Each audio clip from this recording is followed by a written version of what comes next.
À l'écoute, exprimez-vous en toute liberté.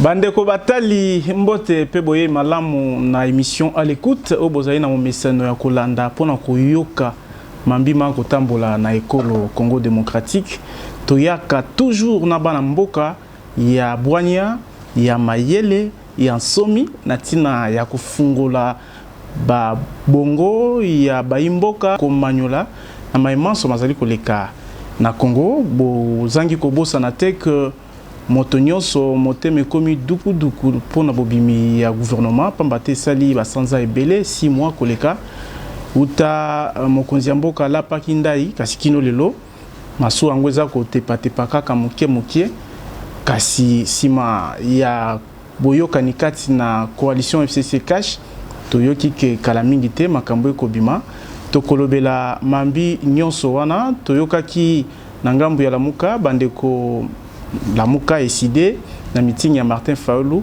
bakoko bana bitumba ya vérité désir na basusu balobi eza combat éternel tokolobela basije actualité puis etamboli ya mboka nyonso wana ezali masolo oto betaka sans complaisance na yango tozali na sengo ya koyamba pona bino bana mboka ya Ntomi président ya mouvement des démocrates congolais Gabriel Mokia Mandembo Ouazalaki Bongo pe candidat président na momekano ya le 30 décembre moleki azali mokote lelo Gabriel Mokia Kozalandio na président Noël Chani Mwadiamvita ya azali président ya regroupement politique Force du changement puis auteur ya plan Marshall Noël Chani pour le développement et la reconstruction de la RDC Bangonde babiangami na biso tozali na esengo ya kozala na bango peto tuna bango mituna mbote président Gabriel Mokin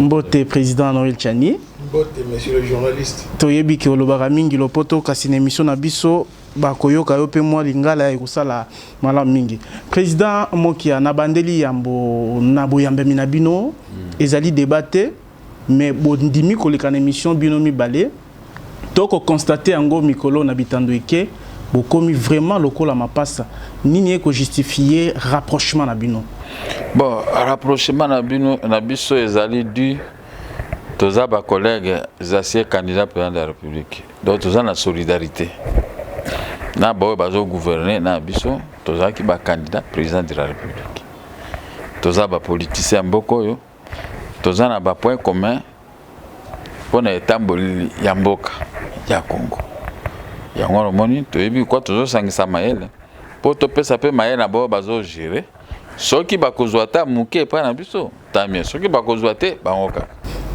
bozali de bonne foi na banzi kasi bozalaki 21 président Noël Chani boni bino bomkutanika bino mibale na président Gabriel Mokia. Oui, effectivement tozaki 21 candidats pendant les élections présidentielles de décembre 2018 et nous invitons tous les autres à pouvoir se mettre avec nous pour qu'ensemble on puisse constituer une force de proposition à ceux qui sont au pouvoir certainement pour que nous puissions mettre ensemble nos idées et développer le Congo au profit de tout le peuple congolais. Donc on n'est pas limité simplement à nous deux, nous sommes ouverts à recevoir tous les autres. Nous voulons réaliser ce qu'on appelle la cohésion nationale. Voilà, cohésion nationale. Président Gabriel Mokia Nabandi Yambo na CG Oyo et Komissi Congo lokola mboka moko ezali à part na mokili ezali bokono Ebola. Atako ezali CG moko très sensible mais ezali na mutu ya poto lobelango pambate lelo ba musulman congolais ba pekisami ya kokende na Mek ndenge ezalaka bomo miseno. Et lokola mutu o yazali ko bunda pour l'intérêt ya Congo démocratique président Gabriel Mokia recommandation ni boko sala na baye bazali na riposte ya Ebola to ko bundisa bokono wana bon gestion ya mboka epesami na bato X recommandation eza recommandation ya population parce que biso pe toza na kati ya population pote balonga Ebola mboka ezonga normalement ndenge ezalaki soki totiki Ebola ezo progresser mboka na biso lokumu nango ekokita mais ba investisseur po bayawa babando banga bi la ya Ebola ndenge yo lobiki na meke ba pekisi bande ko na biso ba musulman au moins déjà que et comme kopesa mabe na ba compétition mususu pe kozala ba pekisi ba congolais bazala te parce que Ebola eza na mboka na bango. Alors toza na ba ministère o ba bengi ya santé eza rôle na bango ministère wana il faut ça la mosala po Ebola to mona ki na bandundu na Équateur na est nde ko eloni maseke soki gouvernement et force était pour tout longa Ebola mboka nyonso so comme le kola Sierra Leone eza mabe hein moni Sierra Leone ezaki bato bazo banga po bakende na mboka wana me Congo ya Lumumba bato babanga koyawa pona Ebola ikoza soni pona boyo bazo gouverner yango wana pona biso force na biso ezali batia ba moyen conséquent po balongola Ebola na Congo. Congo ezo mérité Ebola te. Ebola ke kovanda kuna côté ba richesse mboka na biso ezali. Siko biso na bino na bana na biso tokosuka api. Donc pouvoir à placer ezana distraction te ekota ebunda pe na Ebola. Lokola ko bunda pe na ba rébellion ezana kati ya est kuna. Ebola pe sangani na rébellion, il faut bitumbeza na bango mibale. Elikia tokoki koloba to perdre likiate parce que plan Muyembe et indima maki na ba partenaire nyonso tokondima président Noël Tchani que bia Noël mo ekopé samato ba résultat ya malamu ekopé sa mpo kimia ezonga mais sinon lecture na yo pour na refus ya ba musulmans congolais ba kende mek ekozala nini. Oui, je voudrais dire que Ebola constitue une pandémie. C'est une épidémie qui affecte notre pays, mais également qui menace les peuples africains, mais également le reste du monde entier. Il est tout à fait important qu'au niveau de la République démocratique du Congo, qu'on traite cette épidémie avec beaucoup de prudence et surtout qu'on puisse montrer qu'on est pressé pour arriver à mettre fin à la propagation de la maladie. Le problème que nous avons aujourd'hui, c'est que Ebola n'est qu'un défi de développement parmi tant d'autres.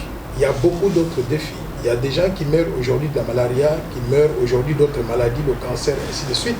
Donc, dans ces conditions-là, je ne peux pas comprendre qu'on puisse faire 6 mois sans avoir un gouvernement en place. Il faut qu'on ait le plus rapidement un gouvernement responsable qui va se mettre à pouvoir combattre ces défis de développement, mais qui va se mettre aussi à mobiliser non seulement la population congolaise, mais également le reste du monde, pour mobiliser non pas simplement les ressources humaines nécessaires pour faire face à cette épidémie, mais également les ressources financières qu'il faut pour arriver à combattre la propagation de la maladie. Donc, encore une fois de plus, c'est frustrant quand on est congolais de savoir qu'on n'a pas accepté les musulmans congolais pour qu'ils puissent se rendre à la Mecque, mais ce sont des mesures préventives que doivent prendre tous les pays du monde pour éviter la propagation de la maladie, qu'elle sorte donc de la République démocratique du Congo, qu'elle puisse toucher les autres citoyens donc, du monde.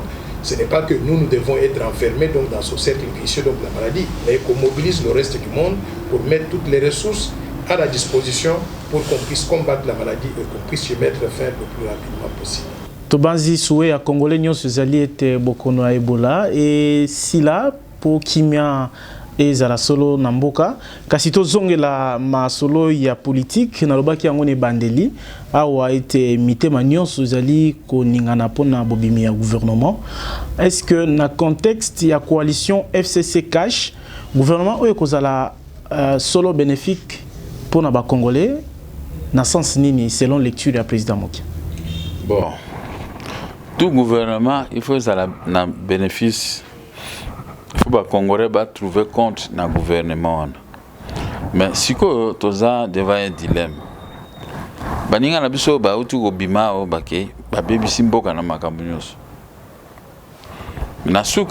servir poste tout. Trop malin.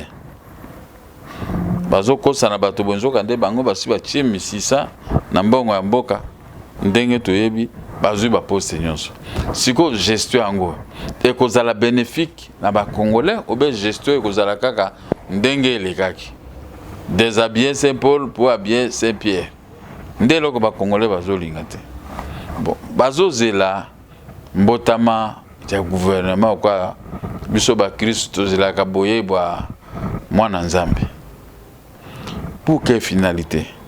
Parce que le peuple voté. Et basé dans la coalition. Le peuple voté, c'est Félix. Parce qu'on négocier makambo pour le gouvernement bim. Est-ce que à cause de la politique, il y a cause ça la makambo ya lobaki? Parce que bato azana bango ba crocodile ba mayele mingi. Ba zui biloko nyon surtout. Biloko ya makasi bibundeli. Ya finance, ya mbongo, ya mandoki, armée ya la police. Il y a justice pour nous juger bateau ba ibi bandako ya l'état na Congo ba affaire foncière ba on bazo zwaka biloko yo ba ibi ke ba sali na ngoma be parce que bateau ba ke ko négocier bateau ya cash est-ce que ba kokoka parce que soki balingi ba tia libaya boye bango ba tia libende ndenge tozo kende soki ba tia libaya bazwa décision bango ba tia libende buki libaya wa. Non, bazana boyokani boni okoza la prophète ya makambo boye. Koyokana okibilo bato ba français batia ni balobaka amale malé demi. Bozana lingomba moko mais en réalité mwana na mwana uti na ndenge naye. Mutu la moto pe azana leto ko ma 5 ans pour na ba élection au mwana bango tu ba ko panzana. Coalition na ozali sute. Bake ko lukana. Yango nazo mitu na bana mboka.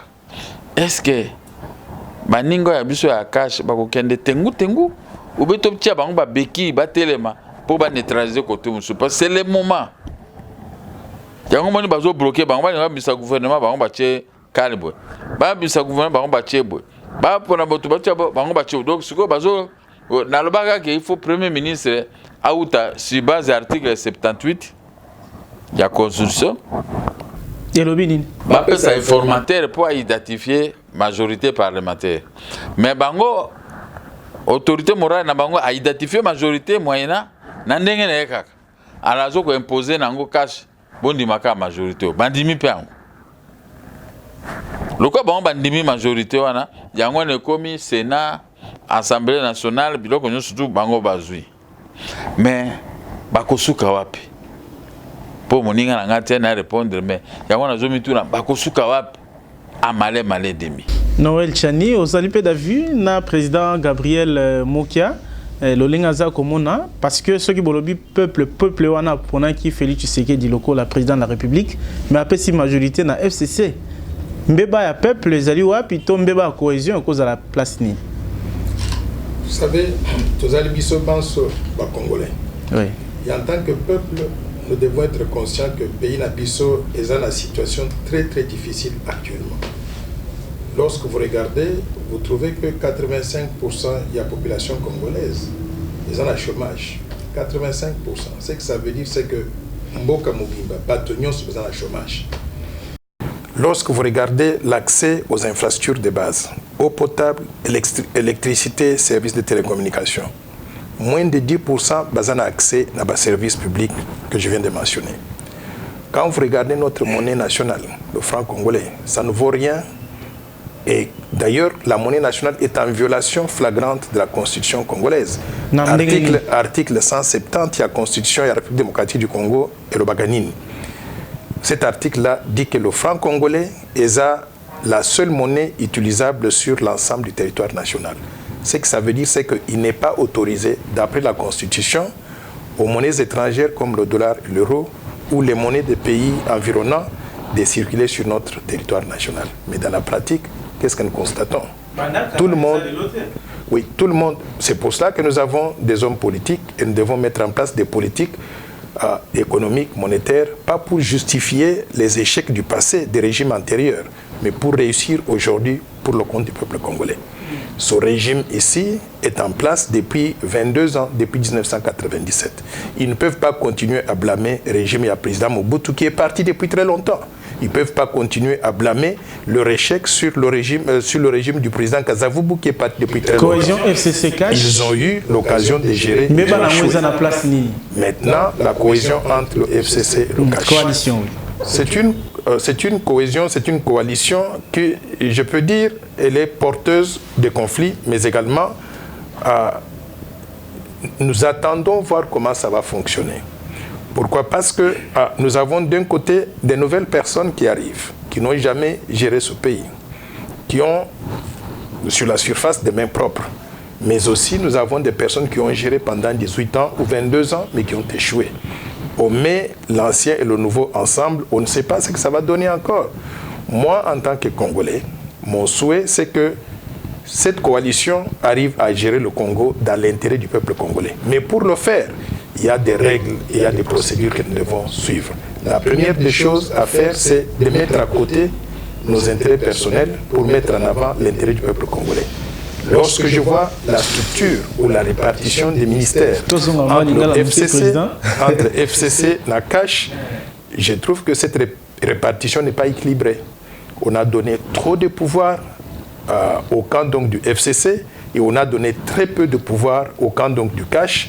Et sachant que le président vient donc du CACH, même s'il est en mariage avec le FCC, je pense qu'il faut qu'on puisse repenser cette répartition de responsabilités entre le CACH et le FCC. Pourquoi? Parce que vous regardez les leviers du pouvoir, ce qu'on appelle ministère régalien. Tous ces ministères régaliens se trouvent aujourd'hui dans le camp du FCC. Gouvernement n'a bimité, président Tchani. On a besoin d'incriminer FCC dans les faux pour tout le monde. Acteurs, animateurs, il y a gouvernement. Jugement on se base purement et simplement sur les informations que nous voyons que nous avons. On ne connaît pas encore les animateurs. Donc, basé sur la répartition qui a été publiée par ces deux familles politiques-là, nous pensons que la répartition n'est pas équilibrée. Le ministère de la Justice, pour combattre l'impunité, la corruption, la mauvaise gouvernance, se trouve dans le camp de ceux qui ont été responsables de la gestion du pays jusqu'à présent et qui ont très mal géré. Il n'est pas normal aujourd'hui que ceux qui n'ont pas pu maintenir la paix et la sécurité intérieure et protéger notre pays puissent avoir le contrôle du ministère des Affaires étrangères. C'est pour cela que nous demandons que le président de la République repense sérieusement, qu'ils puissent se mettre ensemble, constituer la meilleure équipe possible. S'il faut réduire le nombre de ministères, il faudra qu'on le fasse pour qu'on ait un gouvernement qui n'est pas éléphantesque, qui n'est pas budgétivore et surtout qui puisse fonctionner normalement. Mais s'ils retiennent le nombre de 65 ministres, qu'on puisse repenser à sélectionner des nouvelles personnes. Dans les deux camps. Ma proposition, oh, est-ce qu'ils en ont retardé? Tu as sika, Bandego Balandi, Bogo Limbisa, président Noël Tchani, et moi, Lingale, alors moi, Ndambo, c'est pourquoi, Botenir Bisso, Rigerte, et le Lenga Koloba Mingi na Lopoto, mais beaucoup de temps en temps, à Komanu la peine à Lingala pour.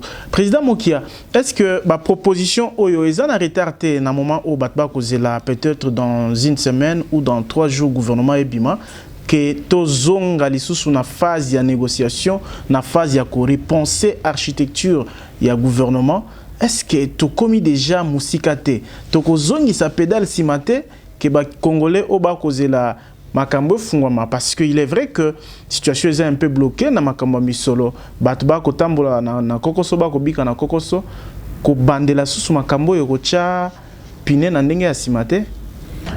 Le cas ya zolo ba français ba on ba que mieux vaut tard que jamais. Parce que aucun de vite na berrer na contestation à la population, je crois que comme on a ligne d'arrivée avec difficulté. Autant les qui critiquent au télémi. Tout ça là qui n'est, tout ça est répartition, bah poste bah président de la République. Il faut qu'on réfléchisse à table que n'est qu'imbango. Et ça là quoi bique il y a quelques minutes. Un tel aux ministres de la défense, un tel aux ministres de la finance, tout ça. Batouana, peuple il y a Félix qui peut qui manda. Moins espoir les alliés. Mais ce que moni ba pyromane, bato ba peli Sakamoto, ba peli Simoto na est, ba peli Simoto na Jekamine, ba morceler Jekamine, ba Tekinyon surtout. Félix a eu difficulté pour na ko reconnaître Jekamine pour ba Teki yango penza, ba Teki bazana ye na kati ya pouvoir. Mais bamito asikabo senga, n'est-ce pas qu'expérience pezali na moi mutuya na gestion ya Respublica. Expérience ya ndengeni mon cher. Parce que le quoi ya zana bato bateki ba baby simboka. Bango ba continuer toujours ko baby sapo ye. Au moins les matchs. Boyokani na équipe moko. Mais Moutramutazo linga ma leader. Bien que leader wazaki wana BBC, mais leader ya sikabango pe ba linga ba kwena na mai ensemble. Wana kanisa président mokia. Te makasi ngate makanisa population makanisa bato tout. Ndé nazolo ba moto contester ngate. Parce que ceux qui bato babimisa ki ba buri wenzane, ka ba négociateur. Hein? Bon, l'air ba on babimisi buri ba lobi balo dese yango. Justice na maboko ya ba o babimi. Défense na maboko na bango. Affaires foncières na biro muso affaires étrangères na maboko na bango. Population ezazo bate, population est calculée ah c'est comme moto na biso do guerre na Ituri aussi la te. Guerre na l'est aussi la te. Ba Rwanda ba continue toujours ka ko yiba ba matière première. Yango na basali Ebola. Pona nini ba Congolais ya solo ba ko au travers ba kende kuna te batara ngende bango bazo yiba ba minéralité so ki ah ya Ebola là-bas. Mais c'est Ebola politique. Bozoko na se biso badaka c'est Ebola politique. Mbala liboso te Ebola kota na Congo président Mokia. Qui pona Congo. Sierra Leone za Congo te. Ba diamant ezaka kuna na Sierra Leone bato bakende osa Ebola kuna. Ba sali bana mboka ba sali ba marche. Mais Ebola ya biso. Ba avion ba petit porteur zo ta Rwanda. Butu moi quoi comme ma matière na biso. Mais ce que ba matière ba bazo mema ebo o ba kanga ki frontière. Ce que o kangi frontière, o tiki frontière aérienne ba avion kitaka. Wana ko mema Ebola na Rwanda te. Eza makambo lokuta o bazo kosa biso na bino. Eza Ebola e ko mema matière na première. Po ba yibi ba bongise pa na bango Congolais zo bouger te. O la musa Congolais tikanga mina lala. O baba so na lali moi je dors. Ola Moussa. L'air congolais nga funga biso bino ko funga te Ebola ezalia. Mais bango bazozwa. Biso tuzaka na Ebola politique. Yango na moni take bino ba congolais bogo tia bandeko na bino ya miso clair te. Oyo ba kuku ko bunda na bato bazala kiawa. So botie bango na pouvoir te botie ka bato ba archaïque yo bazaki wana. Ebola ko nyata bino ti mokoto funga na miso Ebola ezaki nango te ezaki farce ba memi matière première surtout ba ke nango to tikali ka biso na bino. Président Tchani, est-ce que nouvelle expérience au Toko Pesango chance te que coalition pour la première fois na Congo et banda ma ponami et banda ko salama tout monde a que passation ya pouvoir et selemi na kimia puis bande ko bandimi ko sala elongo bo lingi ko monaka ba nouvelle tête bato o ba salate ba musupe ba ko benga bango ba inexpérimenté to ba amateur ezali pe risque te comment na bato oyo bazanga ko gérer ya solo bino bozana kana te po bozali bato bosali mingi na kati économie et koko se kozana mboka te ko pesa bato o ba bengi ba amateur. Omoni République démocratique du Congo et la population monene tozali 92 700 000 Congolais. Dans les 92 700 000 Congolais, il y a des compatriotes qui ont géré et que l'on connaît et dont on connaît les résultats. Et il y a des gens qui n'ont jamais géré et qu'on connaît aussi qui sont intègres et qui sont dans ce pays ou bien qui sont venus de l'extérieur. Il n'est pas dit que pour que le pays puisse continuer à aller de l'avant, nous avons besoin de l'expérience des mêmes personnes que nous connaissons, une expérience qui est mauvaise, une expérience qui nous a amené à la situation actuelle, c'est-à-dire on est devenu un pays qui n'est pas respecté en Afrique et à travers le monde. Un pays dont le niveau de vie de la population est l'un des plus bas de la planète.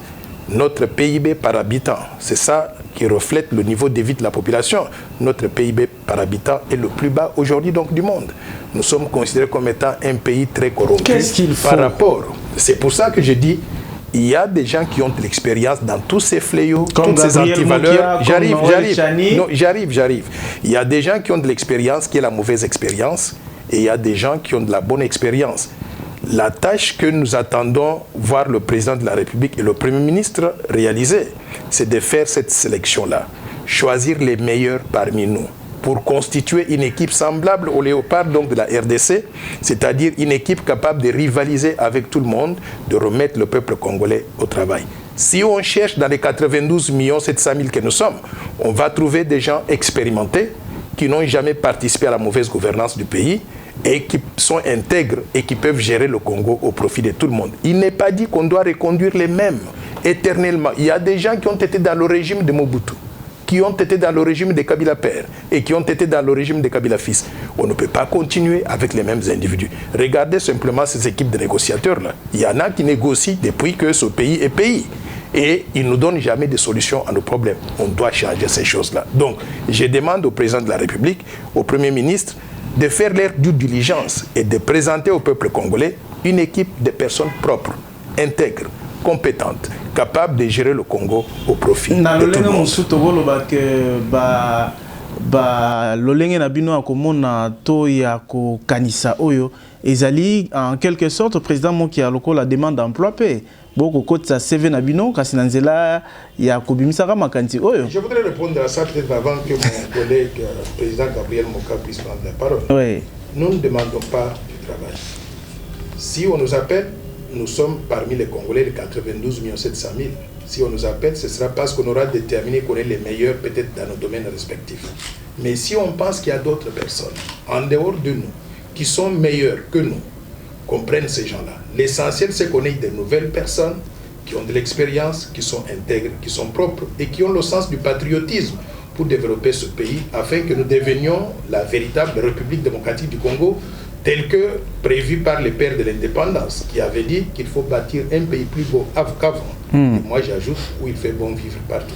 Un pays plus beau qu'avant, président Mokia, Soki ba Monica Bilongi, ya Gabriel Mokia, on a nazala ministre au moins, au lobby que bisonde tozo côté ça va CV na bison baramoko.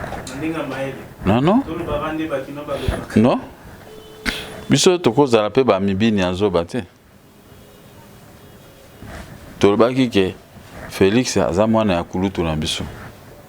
O to bundi ne bitumba politique. Soki to boya ki ko sa na Laurent Désiré Kabila o atindaki bato ke ba no menga na boy. Ya Joseph Kabila pe na boy. Nalobi ke oya biso moko mwana lokola ye soki abengi biso tokosala. Soki pe abengi biso te toko soutenir pendant 5 ans. Est-ce que zo kabino parce que obandi ko lobakala même na émission à l'écoute yo na yambi omba lebele o koloba makanisi ko pesa mokonzi mboka.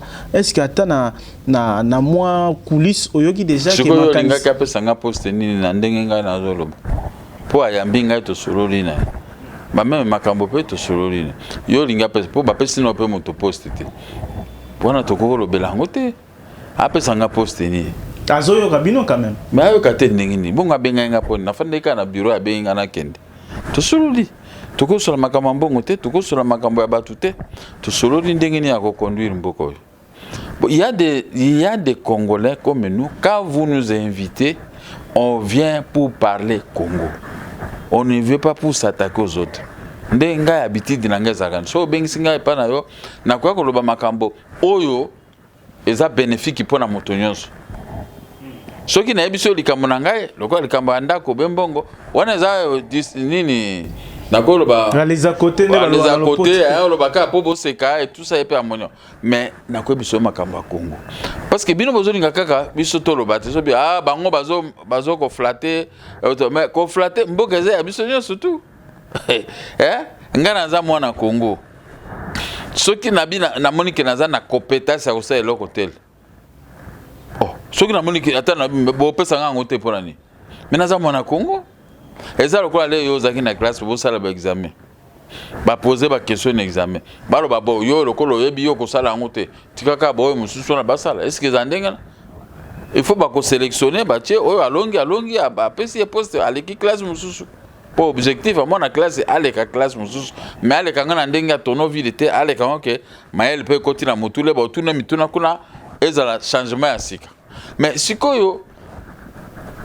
ba CV bato bazo konsa ba CV webi bango biso non to konsa ba CV te ba CV na monsieur Zawana mais CV na monsieur Zanini j'ai été candidat président de la République n'est-ce pas parmi tant d'autres Congolais je me suis distingué avec certaines 21 personnes on s'est distingué on a déposé nos candidatures. C'est-à-dire que légalement, s'il y a des bénéfices intégraux à donner aux Congolais, nous devons être les premiers à bénéficier. Le fait d'être candidat président. Mais oui. Oui, parce que ceux qui ont sengi biso parce que Maël Oyo, Baninga Bazo Salanango, Mais on a pu présenter, mais nous avons présenté nos projets à la télévision nationale Mototo à lundi. Nous avons critiqué un mot qui a projet nous présenté qui programme au contraire les gens étaient très contents de moi. Mais si les gens étaient très contents de moi, c'est que je suis capable d'apporter quelque chose dans la société, dans ce gouvernement. Mais si on dégomme biso, ça ne sera pas bien parce que yo zana bango na sukawana.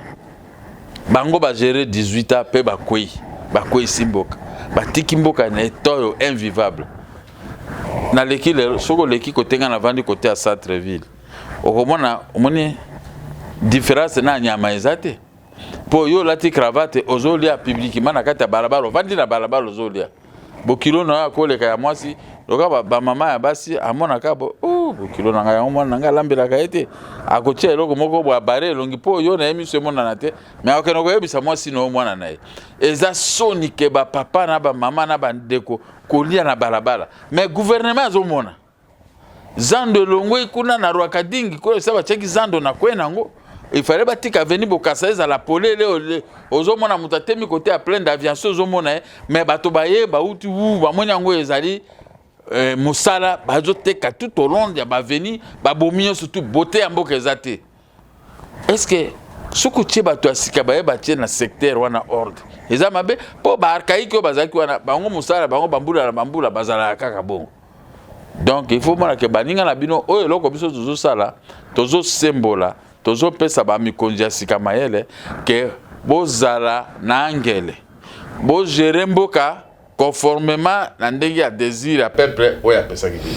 Président Tchani yozali pe makasi na économie batebele ba ko reprocher gestion ya mokonzi ya mboka ya sika pambate uta koti misolo oba kotalisa ebimi na banque centrale leki motango boni kasi na domaine wana boko sala effort ya kosunga mokonzi ya mboka te ba mususu ba ko loba ba voyage leki misolo eliami ebele ko leka par rapport ya dire muke ya sali loko l'expert na économie na banzi makambo wana nyonso po landa kango boni boko pesa mokonzi ya mboka o bolingi kosunga makanicité ata na ndenge ya nkoma soit ba lettre ba courrier ndenge to lobaka.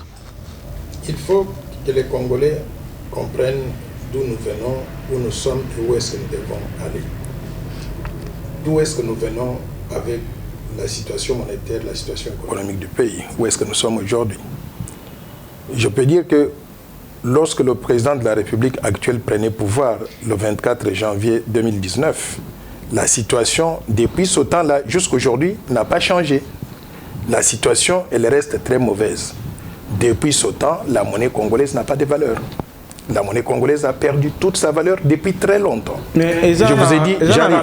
Il y a dépenses, il y a présidence de la République, j'arrive. Ou dépenses, il y a bon, on a trésor public. J'arrive. Un peu plus rapidement. Quand il est venu au pouvoir, les réserves d'échange de la Banque centrale étaient d'à peu près 1 milliard de dollars. Ce sont des réserves d'échange. Aujourd'hui, les réserves d'échange sont à peu près de 1 milliard de dollars. Donc il n'y a pas eu vraiment changement depuis qu'il est arrivé au pouvoir. Donc on ne peut pas blâmer celui qui vient d'arriver de la situation qui a été créée depuis très longtemps. La Banque centrale du Nigeria a des réserves d'échange qui avoisinent les 500 milliards de dollars. Ce n'est pas normal que la Banque centrale du Congo ait des réserves d'échange de 1 milliard de dollars. Donc on ne peut pas commencer à blâmer celui qui vient d'arriver comme s'il est responsable de la situation qu'il a trouvée donc, au niveau du pays. Vous vous rappelez, je vous dis toujours que le président Félix-Antoine Tshisekedi a trouvé le pays dans un état d'ingouvernabilité totale. Pour vous en convaincre, je vais vous dire ceci. Toutes les entreprises publiques congolaises accusent des arriérés de paiement des salaires de 2 ans, 3 ans, ainsi de suite. La SNCC, la GECAMINE, la MIBA, l'ONATRA, la Poste, la SONAS, toutes ces entreprises publiques sont en faillite, littéralement. Ce n'est pas ce président de la République qui a mis ces entreprises en faillite. Il a trouvé cette situation.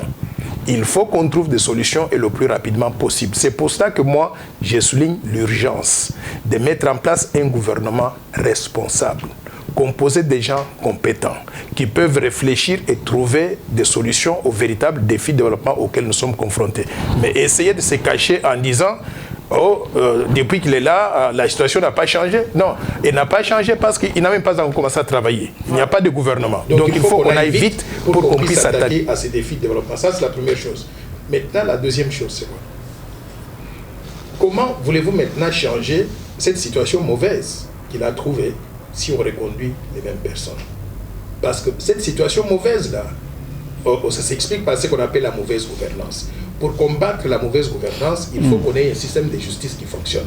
On ne peut pas prendre les mêmes personnes qui sont responsables de cette situation, les mettre en charge du ministère de la Justice. On ne peut pas prendre les mêmes personnes qui sont responsables de cette situation, les mettre au niveau du ministère des Finances. C'est là que nous invitons et le président de la République et le Premier ministre et tous ceux qui sont impliqués, les parlementaires, les sénateurs, à réfléchir 2 fois pour répondre à cette question. Qu'est-ce que nous voulons faire à notre pays? Est-ce que nous voulons que la situation continue à être ce qu'elle est aujourd'hui, médiocre, ou bien nous voulons que la situation puisse changer? Si on veut changer, on ne reprend pas les mêmes pour s'attendre miraculeusement à des résultats différents. Voilà. On a ajouté place, voilà. Au moins, tous les exemples à Banque centrale du Congo. La Banque centrale était qui banda kunyonso oyo ba Belge na Lumumba na Kasavubu na Mobutu na Laurent Désiré Kabila batika.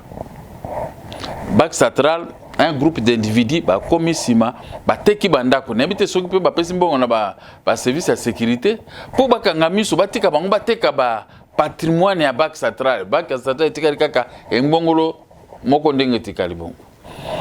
Maintenant Batouana bateki bandako baza très fort devant les cours et tribunaux. Alors que ce sont des criminels économiques qui devaient être arrêtés pour qu'ils puissent justifier bandako 47 ndako 47 bandako Banque centrale bino boteki mbongo wana bochapi boteki en fonction de quoi.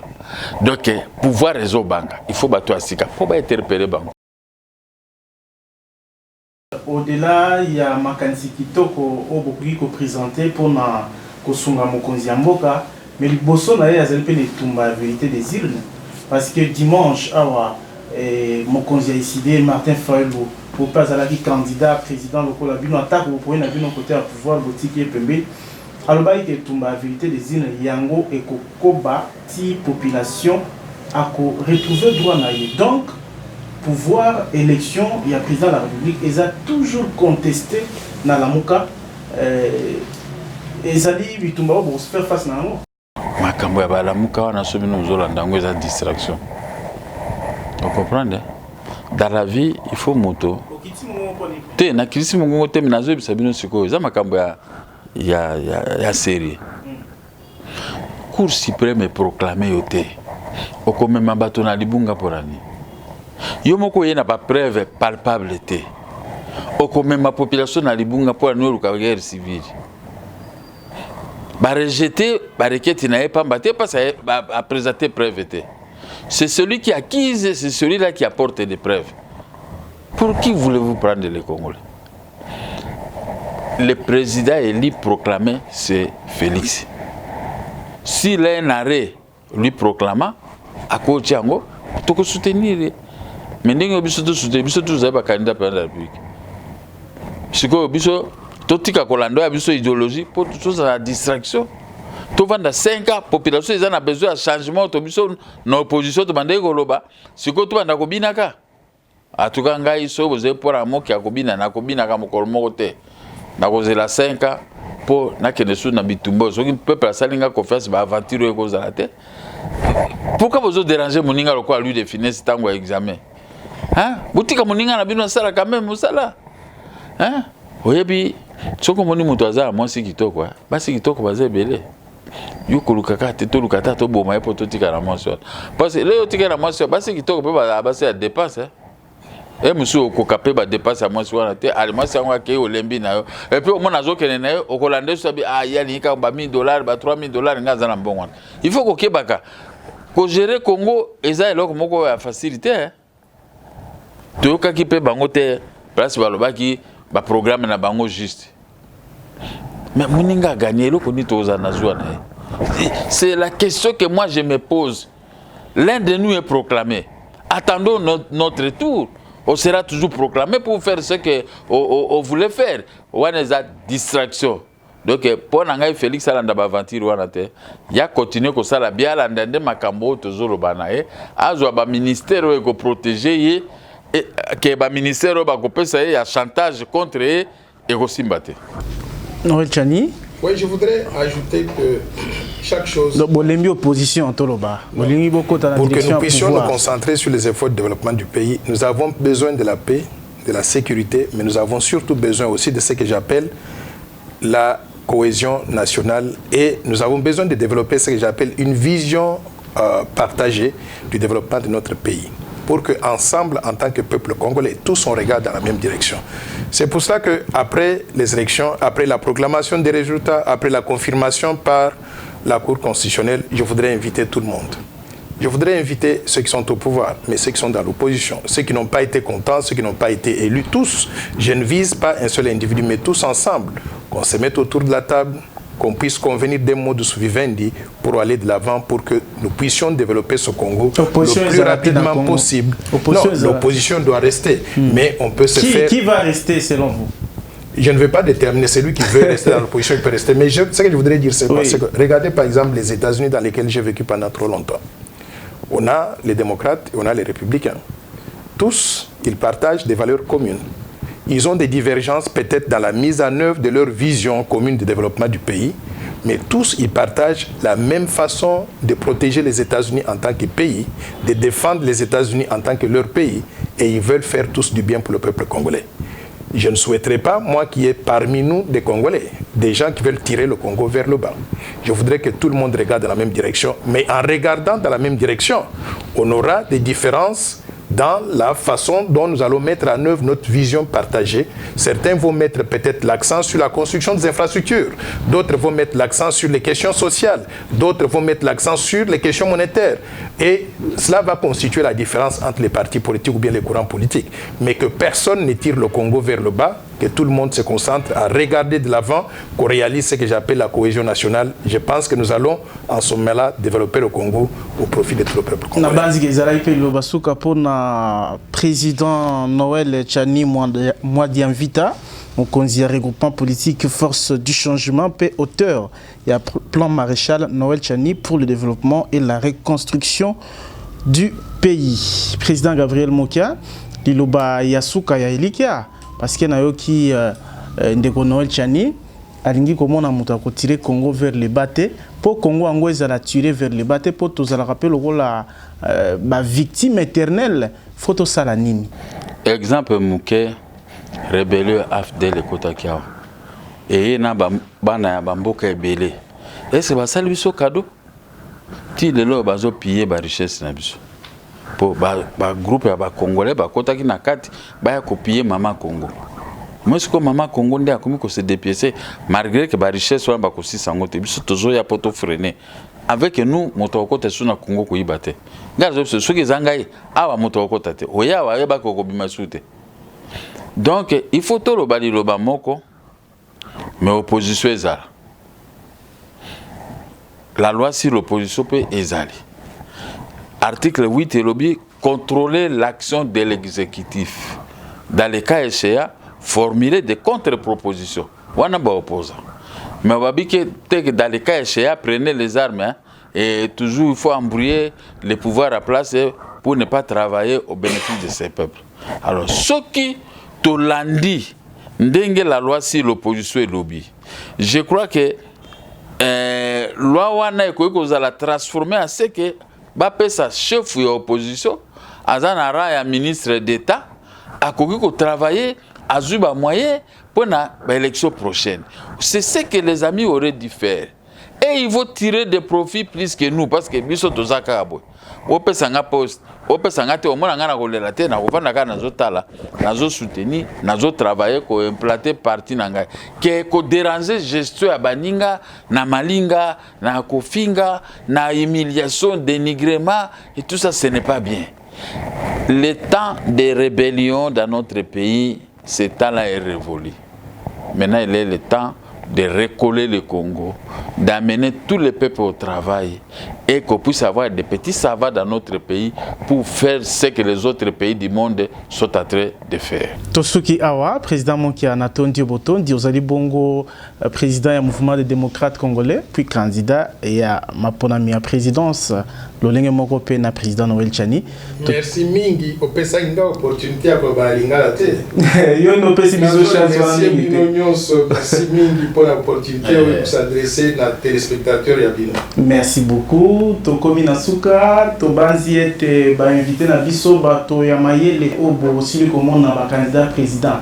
Babale, basali biso honneur ya ko répondre na mituna na bino bandeko balandi. Tosimamaki na nzela ya technique Nagi Mabungu Gelor Tawaba et puis José Ndeko José et attaché de presse. Il y a président Gabriel Mokia, Yepe Asunga Kibiso, Totondi Bino pour na attention, Botikala Nakimia, Nabanzi Tete Mikomizali Goya Toko Bengi Sasusu Banganga Maele Babale Oyo, Botika Nakimia, Tokutani na émission Yassima. Au revoir. Merci journaliste. Merci président. Merci beaucoup.